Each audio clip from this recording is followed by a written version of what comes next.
꼴찌가 첫째 되는 희한한 나라라는 제목으로 하나님 말씀 증거합니다. 오늘의 본문은 지난주에 있었던 어린아이와 부자 청년의 대비와 이어지는데요. 유튜브에 지난 설교 말씀을 듣기를 권면합니다. 이어지는 맥락이기 때문에 전후좌우를 전후를 살펴면서 말씀을 보면 좋겠습니다. 지난주에 천국과 가장 가까이 있는 자로 보였던 부자 청년이 결국은 근심하면서 예수님을 떠나는 안타까움을 보게 되죠. 부자 청년이 결국 예수님을 떠났을 때 예수님의 마음은 과연 어땠을까요? 그거를 한번 상상해 보면 좋겠습니다. 마가복음에 보면 예수님이 그를 사랑했다고 말씀하거든요. 그런데 결국은 중력보다 더 강한 그 힘 앞에 무너진 그 청년, 얼마나 안타까우셨을까, 그런 심정을 헤아려 보게 됩니다. 그 이후에 나타난 이어지는 본문인데요. 우리 23절, 24절 말씀 같이 한번 읽어보겠습니다. 시작. 제자들에게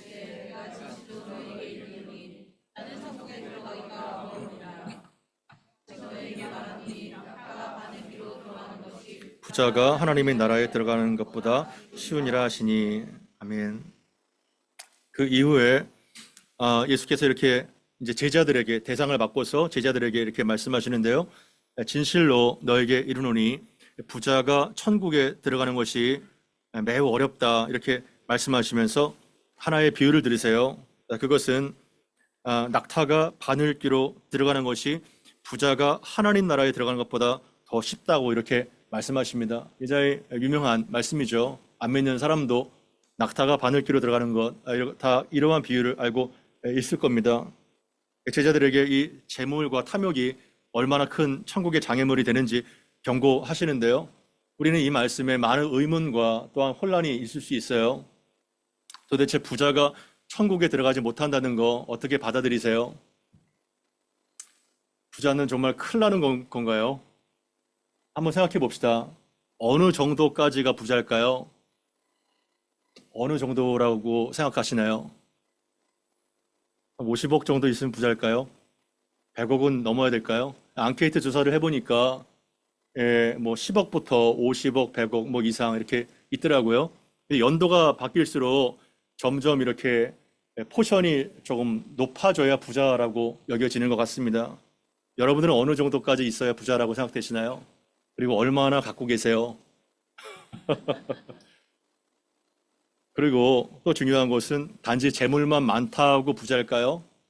재물만 많이 갖고 있으면 부자일까요? 한번 생각해 보셔야 됩니다. 이 본문 앞에 재물뿐만 아니라 하나님 외에 나에게 더 기쁨과 안정감을 주는 모든 것들이 다 부자죠.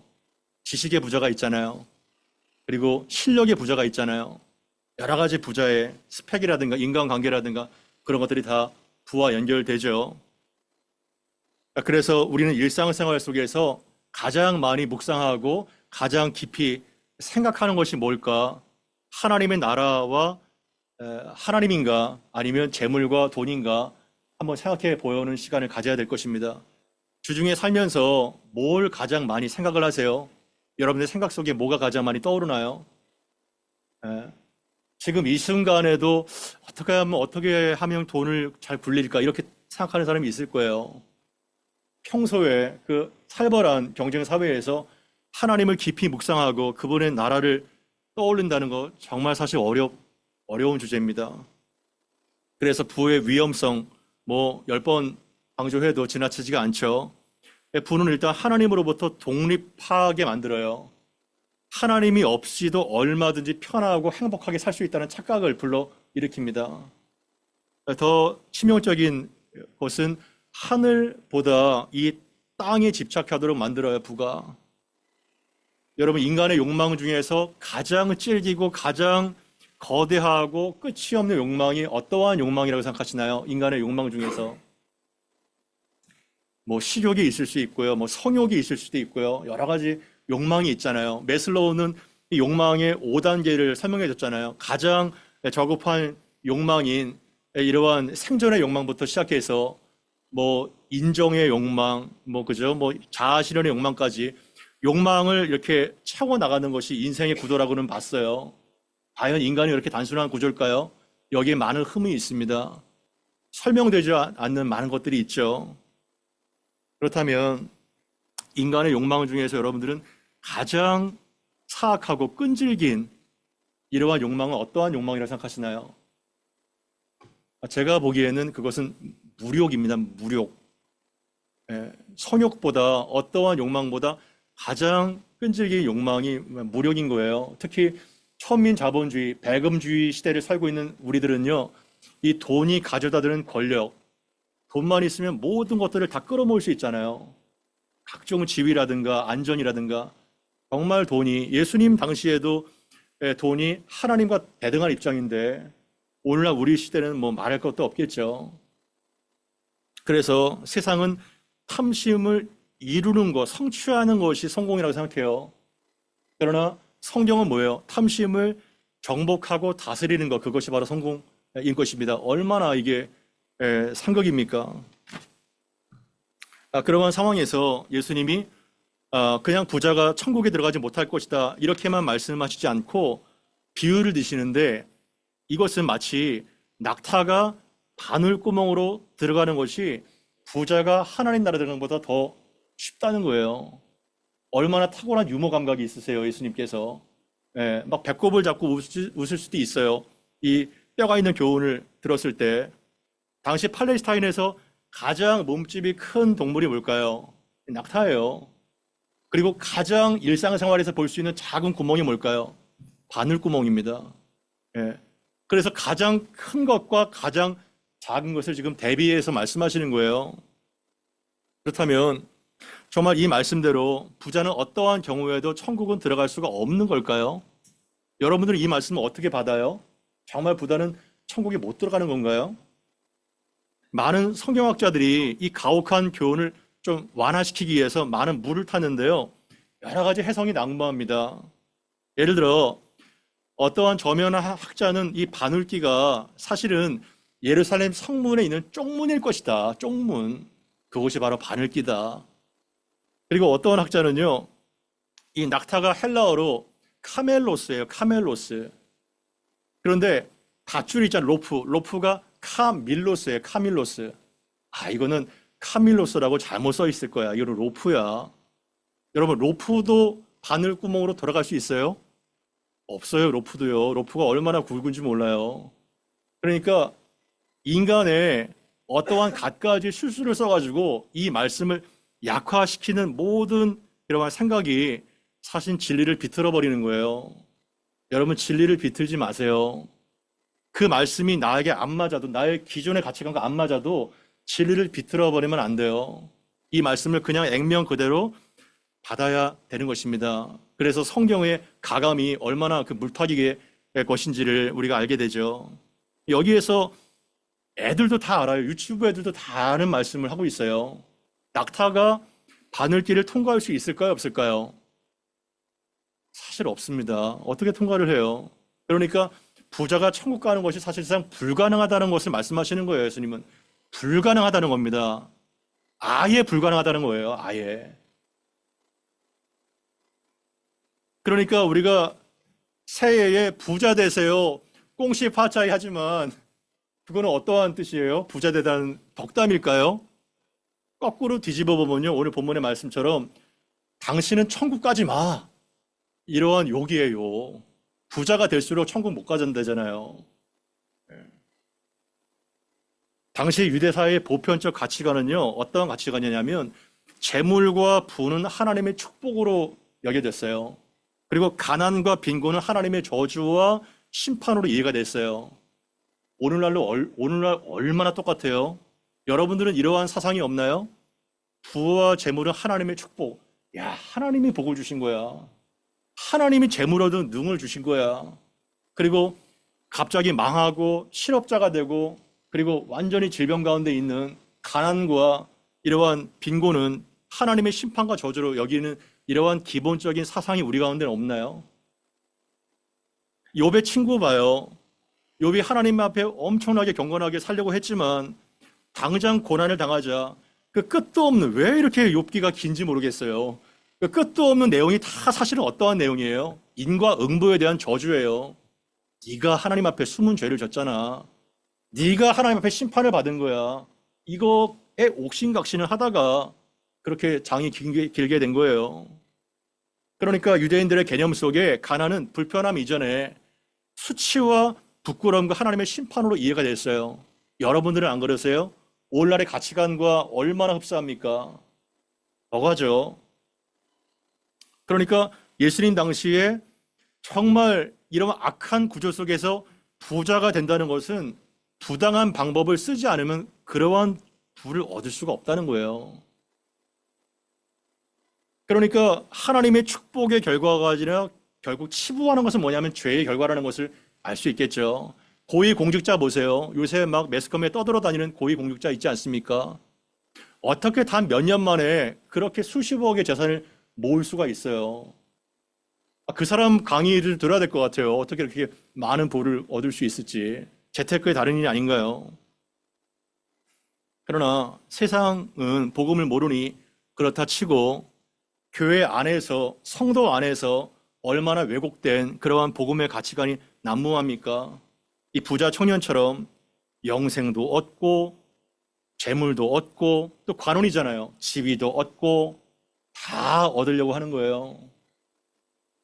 여러분, 이것이 가능할까요? 젊고 똑똑하고 그리고 지위가 높고 부하죠. 심지어 영생까지. 여러분, 솔직히 이게 가능하겠어요? 그래서 교회 안에서 뭐 안 믿는 사람은 복음을 모르니까, 영생을 모르니까 그렇다 치고 우리끼리 얘기를 해보자고요.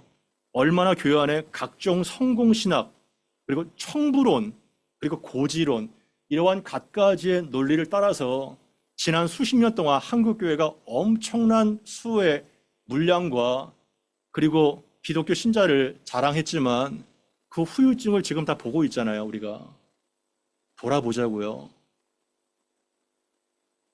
과연 그것이 가능할까? 제가 보기에는 때로는 이 교회를 다니는, 여러분, 교회를 다니는 것이 구원의 보장과 아무 상관없습니다.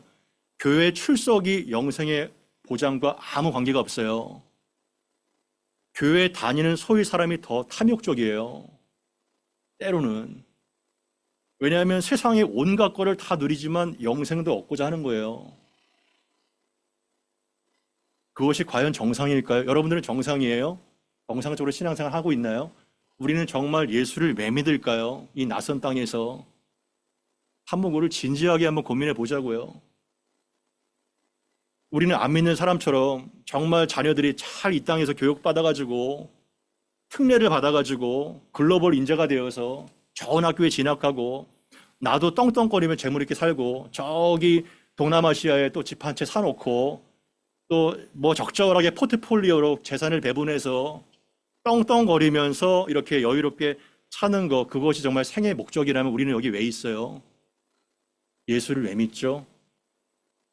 우리는 과연 주와 복음을 위해서 부름을 받은 사람 맞습니까? 주와 복음을 위해서. 어떠한 위대한 학자는 그렇게 얘기해요. 그리스도인으로부터 그리스도를 탈출시켜라. 정말 충격이 아닐 수 없습니다. 그러니까 교회로부터, 그리스도인으로부터 그 그리스도를 끄집어내라는 거예요. 마치 엑소더스처럼. 간디의 말이 떠오르지 않나요? 나는 예수님을 존경하고 예수님을 정말 경배하지만 예수 믿는 것들이랑 나는 그 사람들 싫어. 이 얼마나 충격적인 얘기일까요? 그러한 상황에서 25절에 제자들이 기본적인 관념이 있잖아요. 가장 천국과 가까이 있다고 생각했던 이 부자 청년이 그렇게 예수님께서 해석해 주셨을 때 이 혁명적인 가르침에 충격을 받은 거예요. 멘붕이 온 거예요, 그들이. 그래서 그 제자들의 반응이 어떤가? 25절 같이 읽습니다. 자, 제자들이 듣고 몹시 놀라 이르되, 아멘.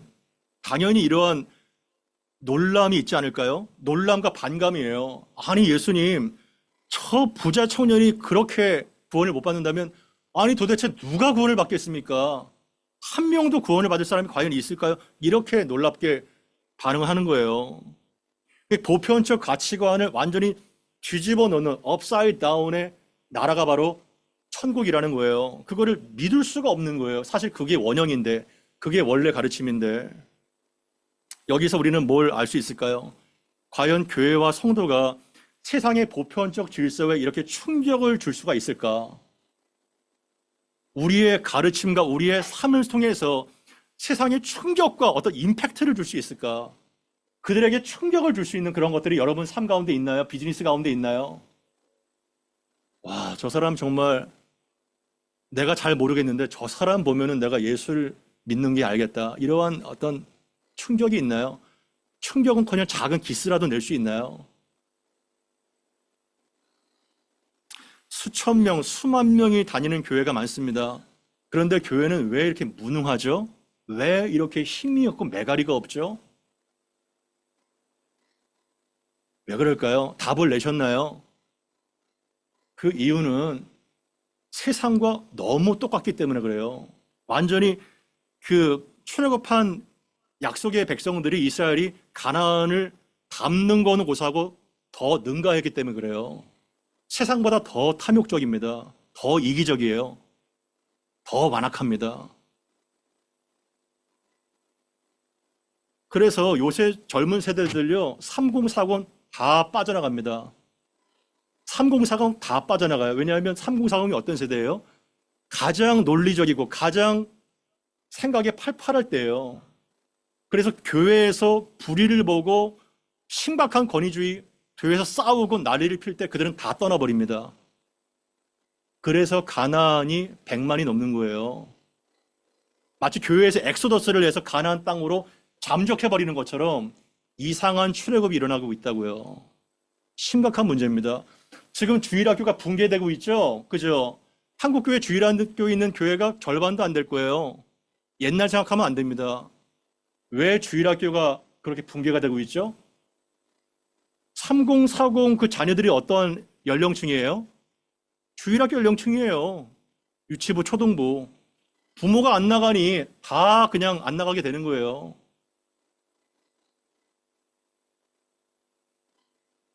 가장 중요한 것은 교회가 거룩을 상실했어요. 거룩을 상실했습니다. 그리스도의 신부가 돼야 되는데 음녀가 됐어요. 음녀가. 이게 문제입니다. 이게 문제예요. 부흥을 위해서 북치고 장구치고 사람을 끌어모으고 여러분 그 짓을 30년 40년 한 거예요. 그 짓을. 에? 교회가 무슨 기업인 줄 알아요. 기업 경영학 논리로 교회가 뭔지를 모르니까 인간적인 경영학, 사회학, 심리학, 정치학을 다 끌어모은 거예요. 결국은 잡탕이 됩니다. 잡탕이. 교회의 부흥은요, 딱 하나예요. 딱 하나. 거룩을 회복하는 겁니다. 말씀의 본질로 돌아가는 거예요. 그거밖에 없어요. 그거 외에 다른 거 있다면 갖고 하나 보세요. 네. 사람은 물론 많이 모일 수 있겠죠. 사람 많이 모여서 뭐 하려고요? 한국 교회에 예수 믿는 대통령이 없어서 지금 이 지경이 됐나요? 예수를 믿는 장관, 차관, 국회의원, 기업가들이 없어서 지금 이 지경이 됐나요? 그 엄청난 스타 목사들이 없어가지고 지금 이 지경이 됐냐고요. 소위 예수를 믿는 사람들끼리 더 거짓말하고 더 탐욕적이고 갑질하고 그러니까 아예 젊은 층이 교회 아예 질려버렸어요. 교회에 대해서. 저와 여러분이 다 공범이에요. 공범. 공범입니다.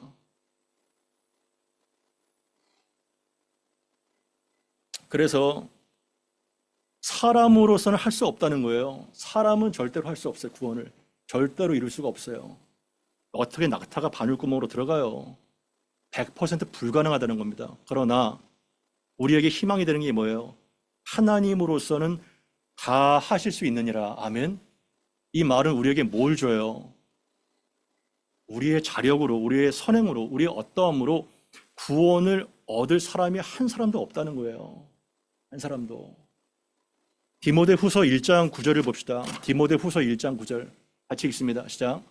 하나님이 우리를 구원하사 거룩하신 소명으로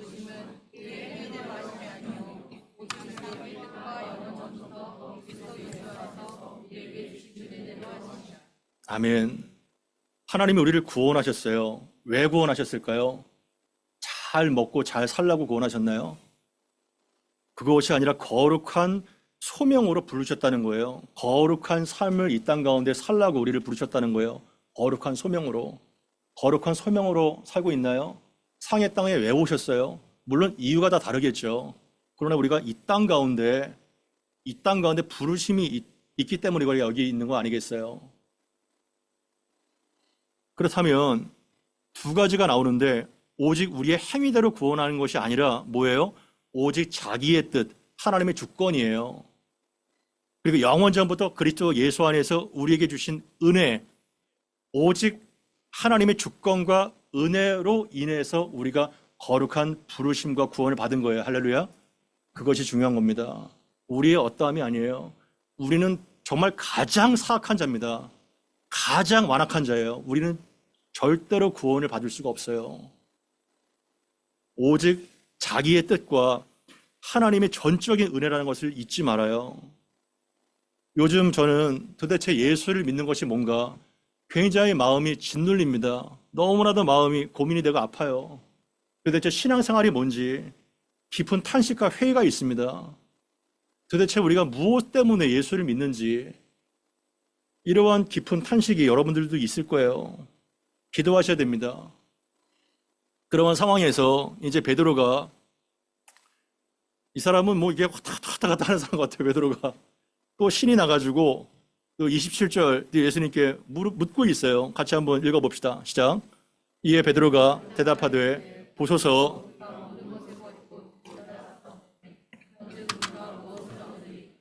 예, 베드로가 우리가 모든 것을 버리고 주를 따랐습니다. 지금 누구를 염두에 두고 있는 거예요? 부자 청년을 염두에 두고 예수님 우리는 모든 것을 버리고 따르지 않습니까? 그러면 우리에게 무슨 보상이 있을까요? 이거를 지금 묻고 있는 겁니다. 항상 나서는 베드로. 여러분 베드로 어때요? 여러분 이런 사람 귀합니다. 그냥 가만히 망부석처럼 돌덩이처럼 앉은 사람보다 100배 나요. 그냥 반응하고 질문하고 이렇게 하는 사람은요 뭔가를 깨닫는 거예요. 베드로 때문에 우리가 또 깨닫잖아요. 그죠? 베드로가 질문했기 때문에 또 많은 진리를 얻게 되잖아요. 그래서 예수님도 책망하시지 않고 차근차근 설명해 주세요. 어떠한 보상을 얻을까요? 그리고 여러분들은 베드로처럼 버린 것이 있나요? 베드로는 뭘 버렸을까요? 배를 버렸죠. 그물도 버렸죠. 가족도 버렸죠. 버린 게 많아요. 여러분들은 뭘 버렸어요? 그러면요. 버린 게 있나요? 버린 게 뭐 있긴 하겠죠.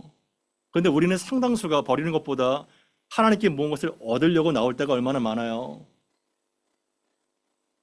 이 말씀을 통해서 뭘 알 수 있느냐? 마태복음 25장 31절 이하가 떠오르더라고요. 거기에 보게 되면 마지막 날에 양과 염소가 이제 대비가 되잖아요.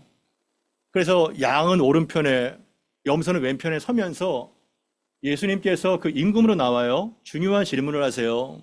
내가 굉장히 줄였을 때 너희는 먹을 것을 줬어. 내가 너무나도 목말랐을 때 너희는 마실 것을 줬어. 내가 병들었을 때 나를 돌봤고 내가 감옥에 갇혔을 때 너희는 나를 찾아왔잖아. 그때 그 양으로 대변되는 의인들이 그 임금한테 뭐라고 얘기했을까요? 기억나세요? 뭐라고 얘기했나요?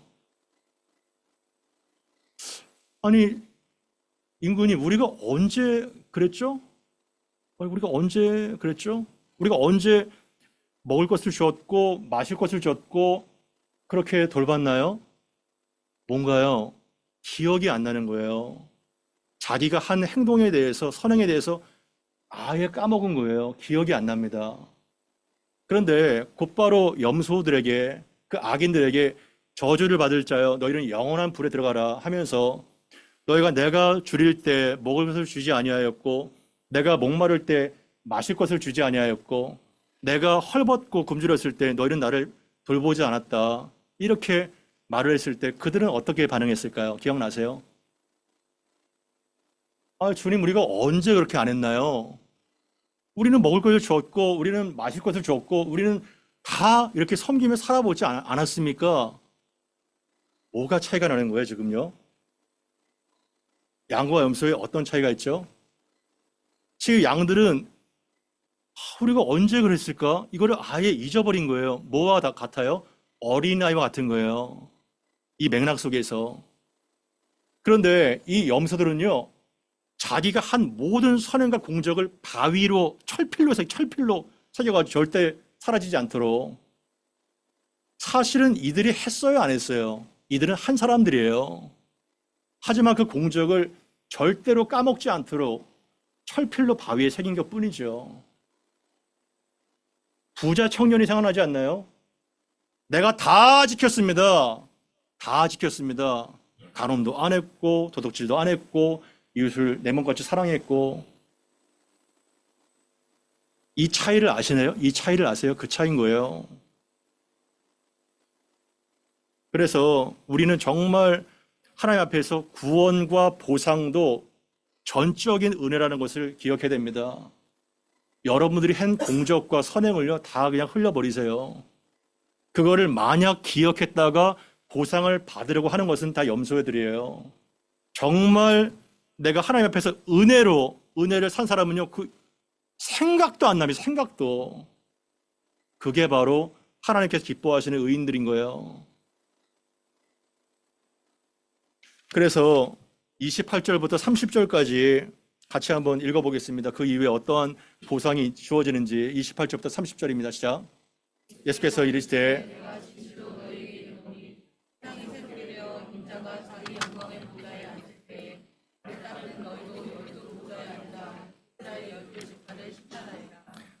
또 내 이름을 위하여 집이나 형제나 자매나 부모나 자식이나 전토를 벌인 자마다 여러 배를 받고 또 영생을 상속하리라. 그러나 먼저 된 자로서 나중되고 나중된 자로서는 먼저 될 자가 많으니라. 아멘. 예수께서 제자들에게 세상이 새롭게 된다는 거예요. 새로운 세상이 그리스도의 재림과 더불어 하나님 나라의 도래와 완성이 있다는 겁니다.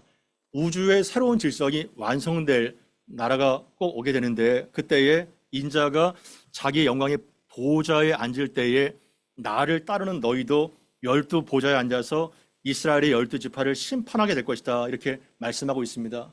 성경에서 항상 보좌에 앉는다는 것은요, 그냥 시팅이 아니에요. 통치와 다스리심을 의미합니다. 그래서 예수님과 더불어 영광의 자리에 앉아서 세상을 통치하고 다스릴 것이라는 것을 약속해 주시는데요. 고린도전서 6장 2절 3절을 같이 한번 읽어봅시다. 고린도전서 6장 2절 3절입니다. 시작. 성도가 세상을 판단할 것을 너희가 알지 못하느냐? 세상도 너희에게 판단을 받거든 지극히 작은 일 판단하기를 감당하지 못하겠느냐? 우리가 천사를 판단하는 것을 너희가 알지 못하느냐? 그러하거든 하물며 세상 일이랴. 어떠한 배경이냐면요, 고린도전서 6장은 고린도 교회 안에 성도 간에 소송이 일어났어요. 다툼과 법적 논쟁이 일어났습니다. 그거에 대한 바울의 해명이에요. 성도가 세상을 판단한 것은 세상을 통치하고 심판한다는 겁니다. 그러한 엄청난 지위가 바로 성도라는 거예요. 이처럼 세상도 너희의 판단과 통치를 받겠거든 어째서 이렇게 작은 일, 사소한 분쟁조차 너희가 다스릴 능력이 없느냐? 왜 형제끼리 법정에서 그렇게 소송하고 싸우느냐? 그거를 지금 말하는 겁니다. 형제끼리, 믿는 사람들끼리 세상 법정 앞에서 왜 불신자 앞에서 서로 다투고 고발하느냐? 그거를 말하는 겁니다. 심지어 우리가 천사를 판단하고 다스릴 자가 된다는 것을 너희가 알지 못하느냐? 그러고도 하물며 세상이랴. 이렇게 얘기를 하는 거죠. 천사들까지도 우리의 수하에 있는데 어떻게 그러한 세상에 속한 사소한 사건까지 너희가 다루지 못할 일이 있겠느냐? 즉 그 말을 하고 있는 겁니다. 그래서 사도 바울의 해법이 뭐예요? 이 본문에는 없지만 그 밑에 7절, 8절에 보게 되면 너희가 피차 고발함으로 너희가 이미 뚜렷한 허물이 있으니 서로 고소하는 것 자체가 이미 패배자라는 것을 드러냈다는 거예요. 이미 뚜렷한 허물이 있다는 겁니다. 피차 형제 간에 고소하는 것 자체가. 그래서 차라리 불의를 당하는 것이 낫지 아니하며 차라리 속는 것이 낫지 아니하냐. 너의 것을 챙기려고 하는 것이 아니라 차라리 불의를 당하고 차라리 속는 것이 낫지 아니하냐, 그렇게 말하는 겁니다. 그게 더 하나님께 영광을 돌리는 일이라는 거예요. 그런데 너희는 불의를 행하고 속이는구나. 그는 너희의 형제로다. 우리 안에 이러한 다툼이 없나요? 법정인 소송까지 가게 되는 교회의 케이스가 얼마나 많습니까? 너무나도 진짜 부끄러운 거예요. 그거를 말하고 있는 거예요. 너희의 지위를 모르냐, 지금 지위를. 계시록 20장 4절도 같이 한번 읽어보겠습니다. 시작. 계시록 20장 4절입니다. 한번 보여주시죠. 시작. 또 내가 보좌를 보니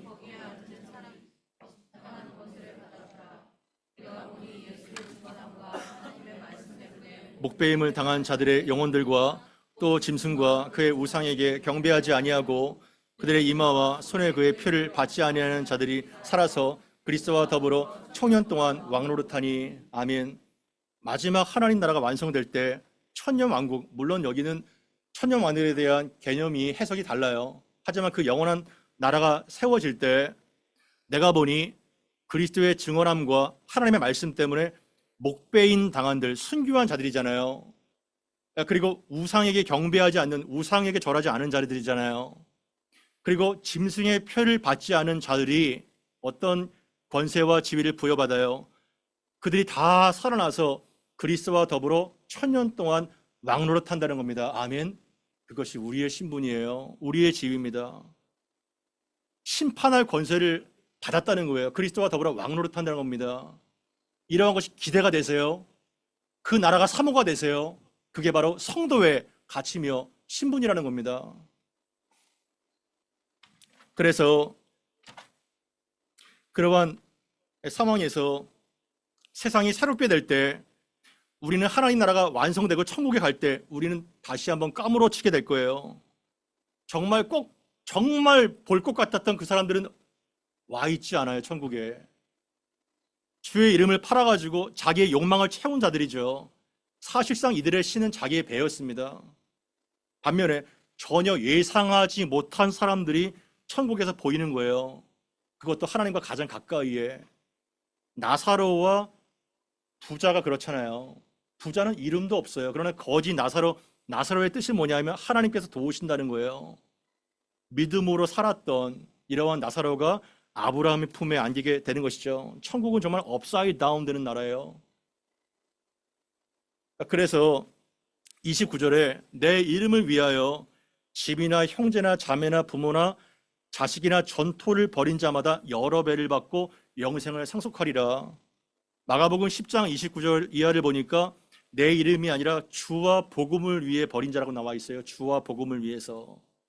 여기 7가지가 나와 있어요. 집부터 전토까지. 그러니까 집과 전토는 재산이에요. 재물이에요. 그 안에 형제, 자매, 부모, 자식, 이 재산이 가족을 둘러싼 형태예요. 완전한 7가지가. 그러니까 재물과 가족, 이 2가지가 하나님을 대적하는 우상이 될 수 있다는 거예요. 돈과 가족, 특히 자식. 그러나 그것을 버린 자는 여러 배를 받고 영생을 상속한다는 겁니다. 이러한 어린이 찬양이 생각나더라고요. 여러분, 어린이 찬양만 알아도요 신학자가 됩니다. 신학자. 돈으로도 못 가요. 그거 알죠, 그죠? 1절이 뭐예요? 돈으로도 못 가요, 하나님 나라. 힘으로도 못 가요, 하나님 나라. 2절 기억하세요. 2절. 벼슬로도 못 가요, 하나님 나라. 지식으로도 못 가요, 하나님 나라가. 지식으로. 그러니까 권력과 벼슬이 있고 지식이 있어도 못 간다는 거예요. 3절 기억하세요. 3절. 어여뻐도 못 가요, 하나님 나라. 그리고 마음 착해도 못 가요. 야, 진짜 탁월한 신학입니다. 우리는 그 미모가 현찰이잖아요, 이제는. 그래서 강남 이렇게 성형외과 거리 들어가면요, 막 나사로처럼 붕대 감고 호 이렇게 해가지고요 활보하는 사람들 많아요. 하나님도 그 사람 얼굴을 몰라가지고 빠꾸미, 넌 빠꾸, 내가 너 얼굴을 모르겠어. 안면 인식이 안 되니까 성형하지 마세요, 여러분. 빠꾸 맞습니다.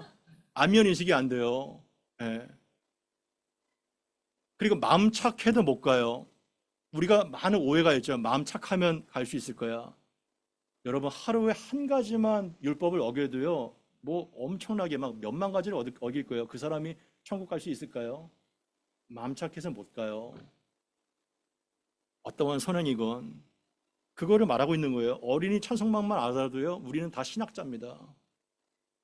그러면서 가장 마지막에 무엇으로 못을 박으시냐 하면, 먼저 된 자가 나중되고 나중된 자가 먼저 될 자가 엄청 많을 거야. 엄청 많을 거야. 이 충격이 아닐 수 없어요. 그러니 긴장하라는 거예요. 얼마든지 순위가 바뀔 수 있다는 겁니다. 그렇다면 먼저 된 자가 누구를 말할까요? 먼저 된 자가 누구예요? 자기가 천국과 가장 가까이 있다고 말은 안 해요. 하지만 그렇게 믿고 있는 자입니다. 오랫동안 예수를 믿어온 자들, 바리새인들, 서기관들, 부자 청년과 같은 그러한 사람들이죠. 꼴찌가 누굴까요? 나중된 자, 어린아이와 같은 자들이에요. 그리고 능력과 자질이 상당히 딸리는 자, 세상 누구도 알아주지 않는 자, 세리와 창녀들이죠. 거지들이죠. 그러나 그들은 나사라와 같이 뭐예요? 믿음으로 부단히 산 사람들이에요. 물론 돈이 없고 가난하고 집이 낮고 이래서 무조건 천국 간다, 이거는 또 다른 오산입니다. 가난한 자들도 얼마나 탐욕적인지 몰라요. 결국은 외모가 아니에요. 그 중심이죠. 그래서 누가복음 19장 8절 9절 보게 되면요, 지금 시간 관계상 다 볼 수가 없지만 삭개오가 나와요. 나중에 보세요. 누가복음 18장은 부자 청년 비유가 나와요. 누가복음 19장은 삭개오가 나와요. 누가는 그 두 개를 대비하는 겁니다. 삭개오가 정말 돈에 놓여있던 그 사람이 절대 가치를 발견하고 상대 가치로 변하게 되게 된 거예요.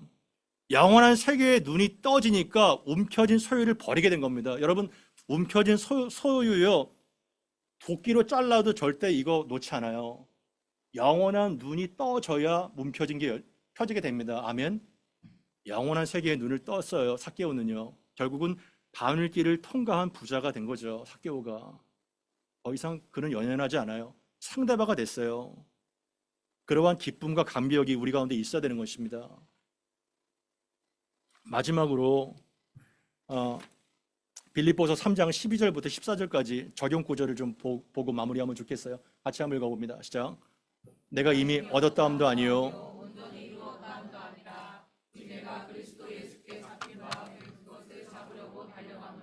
형제들아, 나는 아직 내가 잡은 줄로 여기지 아니하고 오직 한 일, 뒤의 것은 잊어버리고 앞에 있는 것을 잡으려고 표대를 향하여 그리스도 예수 안에서 하나님이 위에서 부르신 부름의 상을 위하여 달려가노라. 아멘. 사도 바울은 가장 성화가 된 사람처럼 취급돼도 무방한 사람인데, 나는 아직 얻은 게 아니라는 거예요. 나는 아직 온전히 이루어지지 않았다는 겁니다. 나는 완전하지 않았다는 거예요. 오직 내가 그리스도께 잡힌 바 된 그것을 잡으려고 달려간다는 거예요. 그것이 뭘까요? 그리스도 예수를 아는 지식입니다. 다 됐다고 생각하고 첫째라고 생각하는 사람이 혹시 있나요? 다 쓰레기통에 버리기를 바랍니다. 언제든지 순위가 뒤바뀌어요.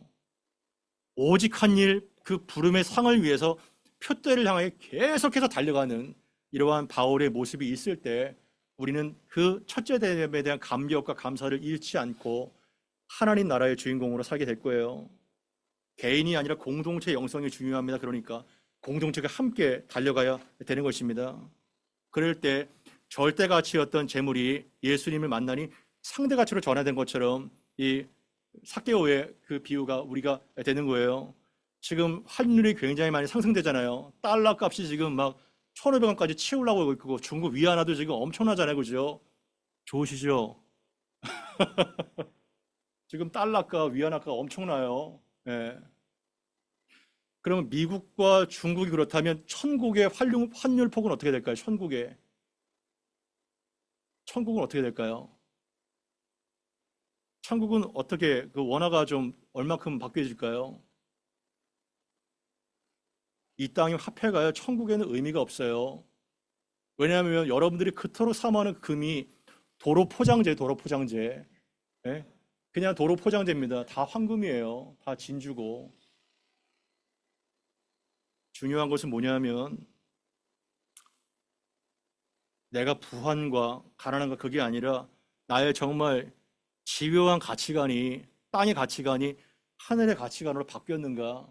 절대적으로 믿었던 그 돈이 이제는 상대화가 되어서 오늘 내게 하나님 앞에 그걸 가져와 해도 기꺼이 드릴 수 있는 청지기로 정말 살아가는가. 그게 문제겠죠. 그래서 예수 그리스도가 나의 진정한 보화인가, 그거가 여러분 마음에 진짜 잊지 않기를 바랍니다. 보화를 추구하지 말고 계속해서 예수 그리스도 보화를 추구할 때 여러분 자신이 어느 생가 보석으로 변화되게 될 거예요. 아멘. 그 보석의 가치는 상상할 수가 없어요. 그러한 삶으로 영광스럽게 드려지는 삶 살게 되기를 바랍니다. 이런 말씀 기억하면서 합심하여 기도할 때 이 엄청난 말씀 감당할 수 없사오니 하나님이 영을 부어 주셔서 순종할 수 있는 믿음 달라고 기도하면 좋겠습니다. 기도하겠습니다.